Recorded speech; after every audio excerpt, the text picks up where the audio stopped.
So sometimes there are situations where we have more than 2 independent groups. We cannot run an independent sample t-test for that one because t-test only provides 2 fields. It can compare only 2 groups. To compare more than 2 independent groups, we need to use an ANOVA. In this test, in this example, we're going to look at parental educations, how students with parents who have different educational background differ on their success at school. In this case, the data is structured so that the groups are independent. So a person either can have a parent with a bachelor degree or a master degree or an associate degree, but not both. Of course, in reality, if we have a person with a master's degree, this person probably also have a bachelor's degree. So we can say, okay, highest level education. We can also go on and think further. Usually people have 2 parents and they might have different levels of degree. We don't really know what we have in these data. What is important is that for our exercise, this data fits and these groups are independent. So we have 1 person each time and it's probably only 1 parent that is being reported here. So again, we're still hanging out in the independent groups. That means that a person can either be in the master's degree parent group or in a high school degree parent group or in a bachelor's degree parent group, and so on and so forth. And we are going to compare the means for these groups using an ANOVA.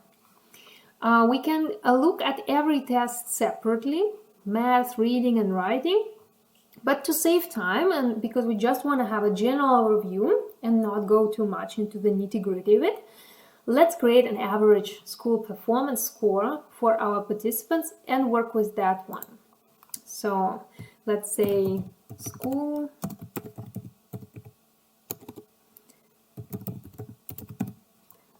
performance. There we have it, and we calculate the average for the 3 scores that we have. So math, reading and writing from the respective row, and click enter. We have an entire table filled in.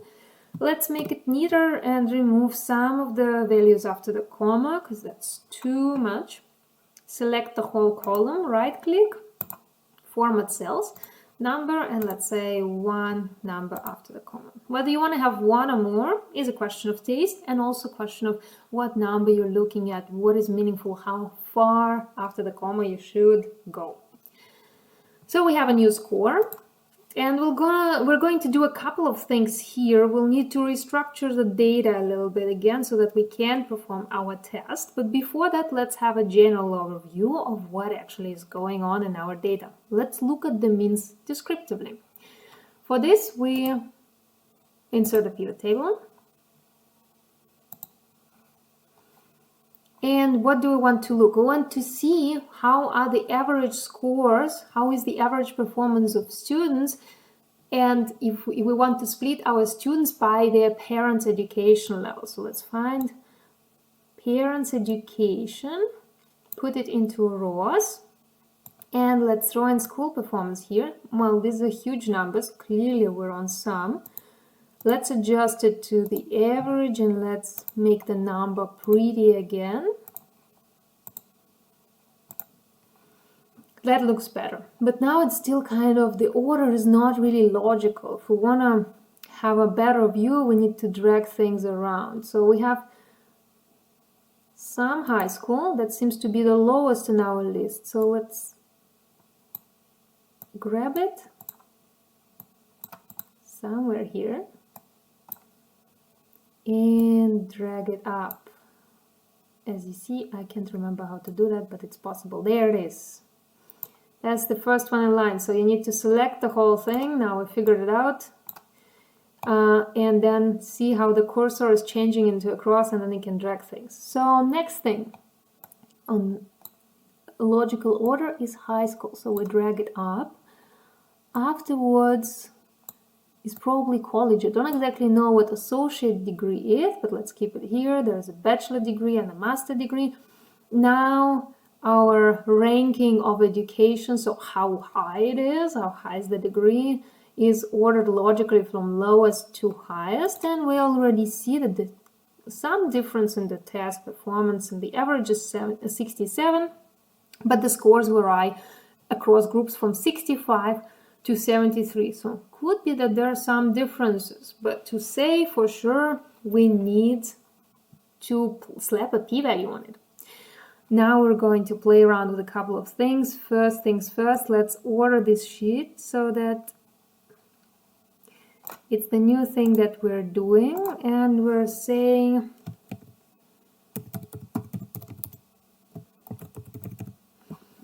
let's call it educational score. So now if we start playing around with this table and approach it the same way we approached a t-test, we need to throw in parental education in the columns, right? How we have all the groups here, and throw in ID over here. And we have this crazy spread here and the grand totals that help us with nothing. So this is a bit difficult. On top of it, when we go into the data and select ANOVA, which I told you is the test-to-test different means, this is our ANOVA, the single factor is the one we're working with, it gives us only one field, which is also problematic because we have a lot of empty cases and this is not helping us. This is going to be a mess.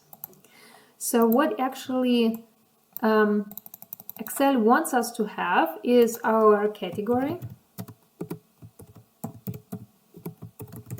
and so on and so forth, and have our numbers here one after another so that we can select this field like this and compare. So the principle, how the button works, is very similar to how we did with the paired sample t-test. The only thing is that you need to remember that these are independent group. You can be in the category 1 or 2 or 3. So either your parents can have a master's degree or bachelor's degree and so on and so forth. How do we play around with this data? How do we restructure it so that it works the way that we need it to work? So this view is very useful for us because it reminds us that the groups are independent. Turns out for this button in Excel, it doesn't care. So we need to restructure our data again. These categories are not helping us. We need to restructure our data again. And you can do that in your Excel file. And I will have to jump into the online version because you probably have a different version of Excel that I do. So in the Office 365, you will be able to use this formula that I'm going to show you. If not, you will have to use Google Docs or you will have to log in into the online version of Microsoft and use it there like I will. So let's restructure our data. Let's go to the source of our data. Select this table here. So for you, if you have Office 360, you can just create a new sheet here and paste it here and follow along. I will go into the online version and paste my table here. So here I have table in the raw format. We don't care about columns anymore. We only care actually about this score and our parental education. So these two things, this is the only thing we will be working with, so this stays with us. I will jump back for a pivot table for you. This is not a jump back, and I will need to do that. Here's the file that I was using to roll back to what we had before. So parental education here, ID out. I need these columns here because these are my categories. I will be working with these categories. They are necessary for me. I copy them and let's paste them somewhere here. I also need them in a horizontal arrow. And this is the beautiful thing for Excel. It's a transpose function. When you copied something, you have this thing here. You already know paste as value thing button. Now we're going to do a transpose button. So have a look. Now I have it not as a row but as a column. Works just the same if I would have selected the whole thing. Just for the sake of it, I will show you. We select the whole table, paste it here, and use this label to say transpose, and our table is now long. But we only need the labels for our purposes here, so let's copy them. And I'm jumping back into the other version. And you, if you have the right version of the Office, stay where you are. So I have these values here. We are going to be using a filter function. What does a filter function do? We already know this kind of filter function. We can sort and filter things out, but now we're going to restructure our data using the filter function. It's a rather new function, that's why I don't have it in the Office version that I have, but in the Office version that View provides to students, it's already available. So let's start simple and just show you what a filter function does. It's called filter.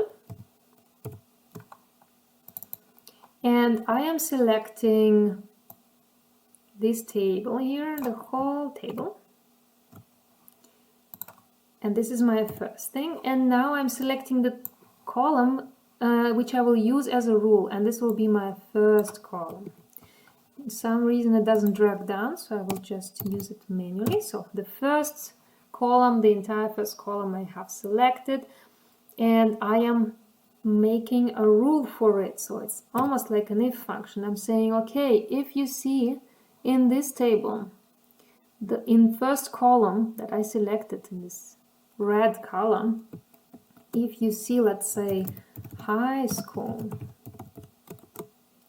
then please filter me only those ones, otherwise none. Doesn't matter what you type here, really. Look at that. I have created a little table where I only have high school respondents whose parents have a high school degree, and I have the entire formula here. But it will be quite difficult to type in every degree by hand, and also there's a high chance of making a typo. I know myself, I will make a typo. That's why I created this bit here. All these names here, I will just use them as a reference, and I will print the entire thing in a different format here. So let's delete this one. Of course, if your table is different and you use a rule, you can copy bigger tables here. But let's try to do the nice table reformatting here. So right equals filter. This is the table we're interested in. Oh no, wait a second. I'm actually not interested in this column anymore, just the scores. So let's try it again just to be sure it works. We say filter. So what if let's do the same thing I did before. I select the entire table and then I select only the first column. This is my rule column, right? I go again up to the very end of it and I say, please only filter those, only select the table, filter the table out so that I only see, let's say, some college people. Now I have this one visible. Otherwise, none. Here is our table. Why did I redo it again? I want to know if I just can copy this table without these labels here. And I want to know that it works for sure. It's a new formula, I'm experimenting, so let's make a little bit of space and try again. We have filter, double click on it. We select, now we're only interested in this bit here. But the rule goes by this column here, and again I only want some college. Otherwise, none. And close the bracket. Alright, it looks the same. If I want to be absolutely sure, I will also calculate this minus this here and check if they're anything but 0. Let's sum all the differences.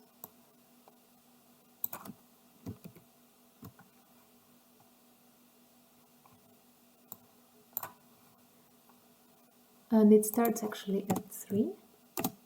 There we go. Only zeros, so that worked out. This was just an experiment with deleting everything from here. Let's create a little bit more space. And now, instead of typing in what the rule is, we are going to use these words here as filters. So we use our filter function. We're only interested in the score performance scores. And we will be dragging this formula along. So let's freeze it with F4 or with typing in dollars. I'm using shortcut F4.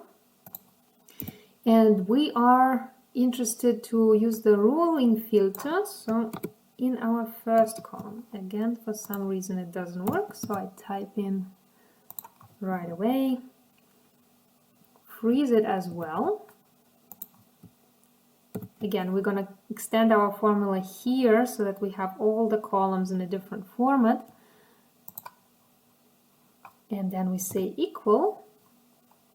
And we use this one. Now this one we don't freeze, because if we drag it, we want it to jump from high school to college to associate and so on and so forth.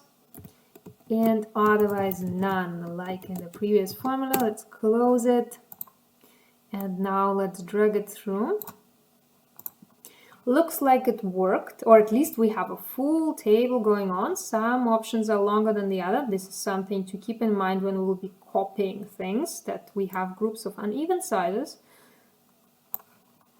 But let's just to be sure check. So bachelor's degree, we have a bachelor's degree, first number is 72.7, and it is here as well. Master's degree, first number 92.7. First number here as well. Associate degree 73.3. So you don't need to check everything, but just so that you know what happened. Now we have high school degree, two numbers, 49.3 and 73. And those are exactly the numbers here. So it looked like everything worked quite nicely. If you're in your workbook on your PC, just stay there. I'm going to copy it back so that we can keep working. So I'm going on the new book, and here we have everything. So this is what we will be working with. This is our structured table. Now we can actually check. We have all the scores, all the people who have parents with some high school degree, their scores are here. All people whose parents have high school degree, their scores are here. We don't know who is who. We lost all the ideas, but it doesn't matter. We only care about the means and whether they're different. We already seen the means here. Now let's slap a p-value on it. Let's select the whole thing and make sure that we're selecting the whole thing. So see, this is the rows, the biggest group goes until the row 228, and we need to remember that when we will be working with ANOVA. So let's rename it into ANOVA. This is our ANOVA data prep. Now we're getting into clicking buttons and analyzing. So here's our ANOVA single factor. Click OK. Remove this field here. And find the field that we just produced.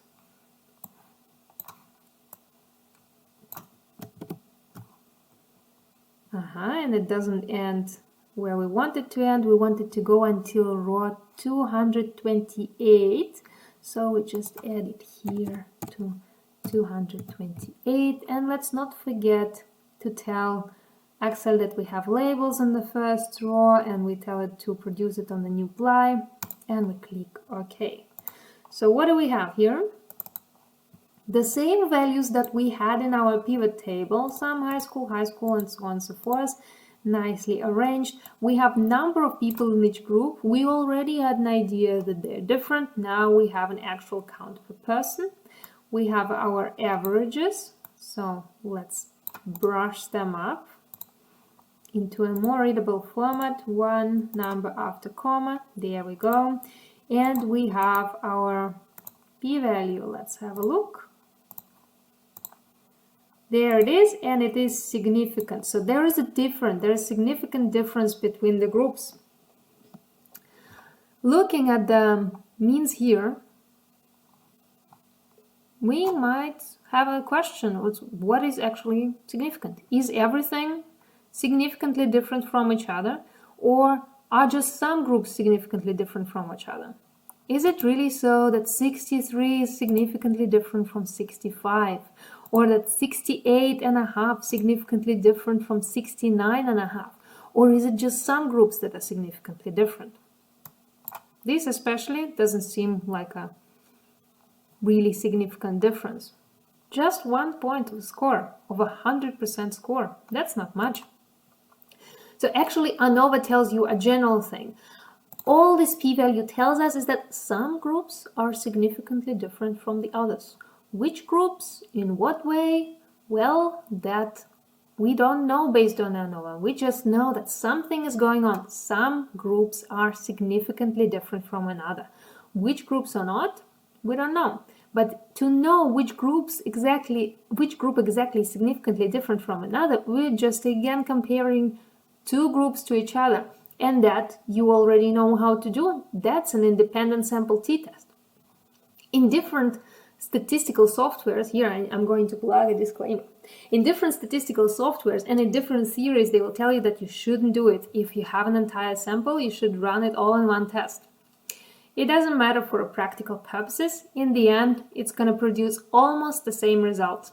So what we're going to do is an independent sample t-test, and we're going to see exactly which groups are different from each other, because ANOVA tells us that in general some things is going on, some groups are significantly different. So parental education has an influence, but in what way?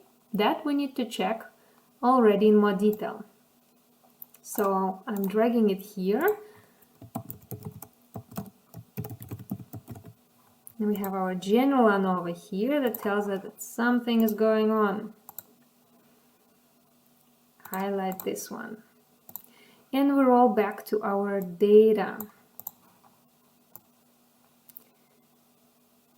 This is the data that we care about. All these columns. Let's just highlight it somehow so that we know that this is what we care about. Make it bold. And let's look at our means. We can look at our means in ANOVA. Here they are, or we can look at our means here where we produce them already in that nice order. So it looks like students whose parents have some high school degree score on average 65, and those who have a completed high school degree 63. So are these two values significantly different from each other or not? Let's have a look. Where is our some high school, and here's our high school. Now we're doing a t-test, an independent sample t-test. We're still in the independent groups. So, and we have a big sample, so let's say equal variances. Remove everything first and jump back to our list where we are. Where are we? We're still on the right list. So we have some high school as a first column. And we have high school as a second. Don't forget to tell Excel that you have labels, and then let's not produce multiple worksheets because we will have a lot of these comparisons now. So let's tell Excel where to put these tables, and let's all put them all on one sheet together with the general ANOVA. For example, here we can produce our first t-test. So I put the reference of the output here and I stepped on this sheet. So now when it will calculate it, it will calculate here. And it looks like actually 65 is not significantly different from 63. It's kind of close, but not really. And the sample is really big, so we cannot really say much. This is our comparison of high school. Let's highlight it. And let's go to our means and have a look at another one. So how about high school and some college? Is 63 different from 68? Let's compare those two. We roll back to our some high school and college, right? That's what we were interested in. College, some college, and high school. Exactly. Again, we are using an independent sample t-test. Delete everything, especially the location of the sheet. We'll do it all from scratch. So we're interested in the high school and some college.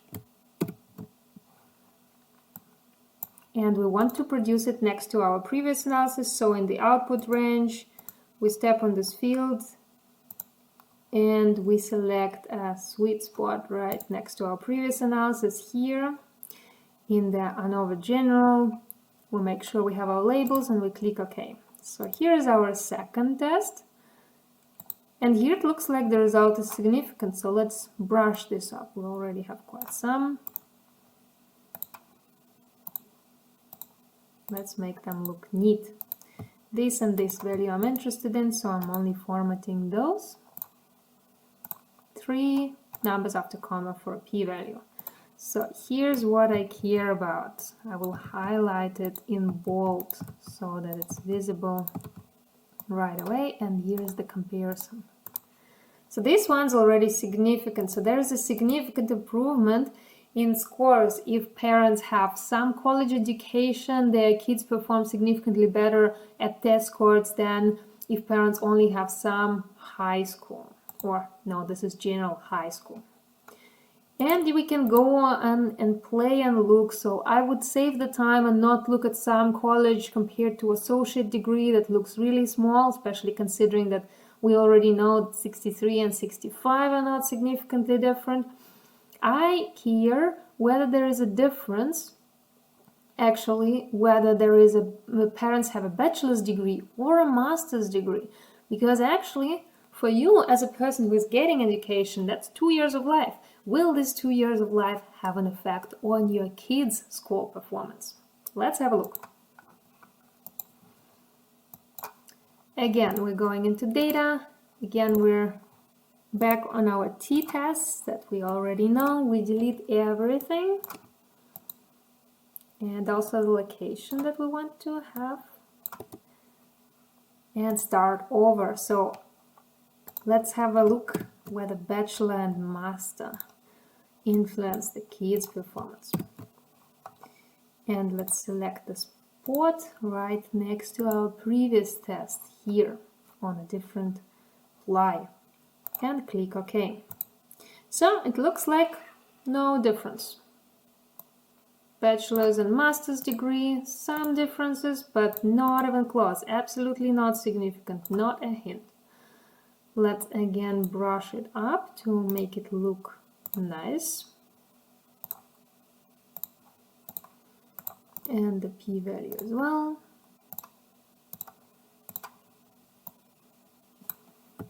And highlight in bold what we care about. So you can compare all the contrasts here and go on and compare what we haven't compared so far, but some things are rather logical and you don't need to spend time on this. Of course, if you need to report all the differences, then you need to compare all and be very diligent on it. But if you're really interested in what is actually going on, then you might only jump and compare the things that you think matter for the story that you're going to tell when you write your report or you make a presentation.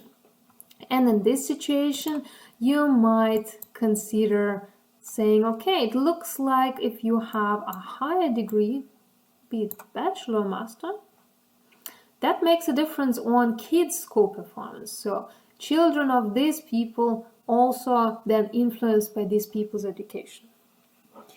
And that is what you tell, and depending on how detailed you go and how many follow-up t-tests you produce here, ideally all, depends of course how many groups you have. The important thing, you got the idea, so I don't need to do all the contrasts further, you can complete them yourself. The important thing, another disclaimer that I'm going to plug in here is what actually this means. After you analyze the data and you saw what makes a difference and what doesn't, the next thing to do is to explain why. We don't care only about the numbers, okay? This 63 is significantly higher than 68. So what? Actually, we're interested whether kids of people who only have a high school degree perform worse at school, the next generation, as kids whose people have some college education. And that's already something. And you might say, and you might come up with a multiple different reasons of why this actually is happening, and you need to be very careful about it. You might go with the nature versus nurture story. You might go with the story of, okay, if the parents don't have an education or her parents do have a specific type of education, that's a social class, so a certain social strata, and this is how things are. Or it could be that there are different economical factors that influence the whole situation, and that the kids from different parents have it easier or more difficult in life, and therefore it's harder or easier for them to keep up with the school program. So there are multiple things, and especially when you work with sensitive topics like this one, and you find things and you talk about race or education, or you talk about kids and so on and so forth, you need to be very careful and you need to be very considerate. And most importantly, you need to remember that there are multiple factors that might produce the same result, and it's important to not only present the result and show what is higher than what and whether it's significant or not, but go a step further, think why this is happening, and once you came up with a number of reasons why this is happening, the next step, the step for you to take as a manager when you will be working further in your life, is to see, okay, now we know this, we think it's because of that. Now, what do we do? Here, for example, what should the government do with this information? Why do you think this is happening, and how can you fix it? Because that definitely needs fixing. Now it's your turn to click on and have a look at another sensitive factor in our data, that is race.